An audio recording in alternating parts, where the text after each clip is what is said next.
Hey ratbags, I'm back with another top 5. This time it's Mutations. You know the drill. I whack up some suggestions on community or ask you guys to give me what you think is the best. Then we put the most answers into a vote and then I give you the results. So here is the top 5 mutations before 1.0. I say that because I'm expecting more mutations to be added, but you never know. This might actually be the definitive list of everyone's favourite mutations. We had over 3,000 votes. Make sure you go and check out my community tab for future ones. And today I'm going to also explain how to get the top 5 mutations. Let's go.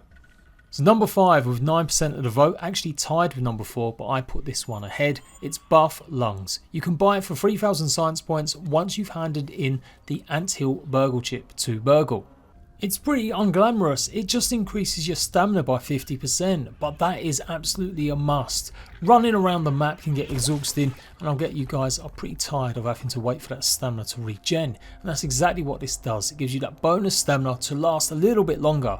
When you get a bit more involved, you're hitting things wearing your heavy armour, it becomes absolutely crucial then, as well as even using fast paced weapons that you want to usually get as many hits in as possible. So that 50 stamina increase is vital.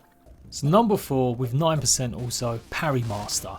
An absolute beast if you can perfect this. Perfect blocking allows you to pretty much not worry about your stamina going down. You do need to use it quite a few times to get the maximum effect. You need to perfect block 20 times for phase 1, 60 times for phase 2 and 100 times for phase 3. Combine this with a multitude of other mutations and you can create all sorts of builds. With Blade Master, the attacks that you do with damage reduce the stamina cost of the next combo of attacks. Combine it with fast moving weapons like the Bee Stinger Spear or maybe even the Bone Dagger, and you can take any creature out with a multitude of hits and not have to worry about your stamina running low. And of course, if you're a big heavy armour wearer, it's definitely something more advisable to use alongside something like that. This next one's pretty simple, but it's also one of the first that you probably unlocked. It is Meat Shield. With 13% of the vote, you guys have put it in as number 3.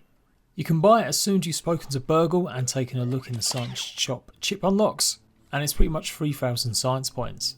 With it equipped, it's going to give you 30% extra max health. That's it. It's so simple, it's kind of seemingly minor, but in the early stages of the game, that is a big difference when taking on a lot of bugs, whether or not you'll live or you'll die. I'm actually a bit amazed that it made it into the top 5, but I guess it is one of them that once you get going in the game, you still always maybe just have on once you get more mutations, as it's always just handy to have extra health.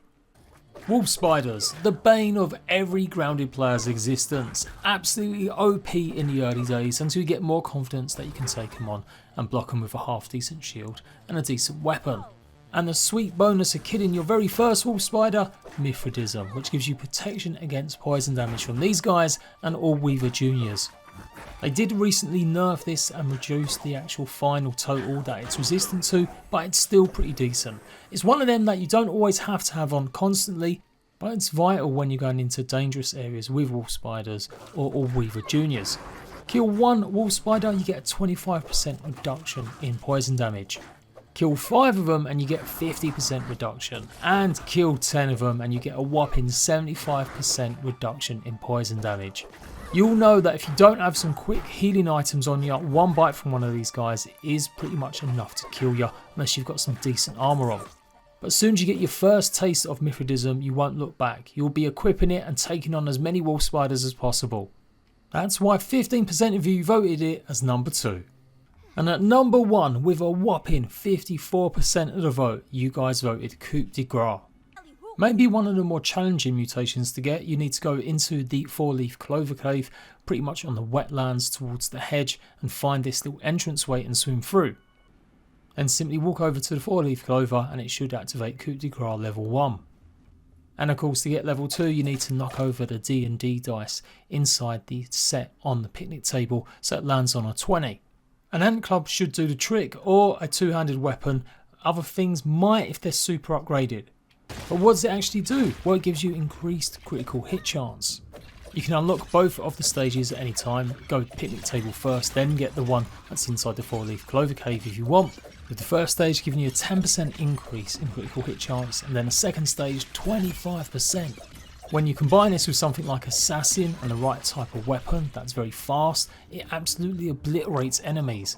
But also works when harvesting using an axe as well, so it'll be quicker and easier to go and gather resources.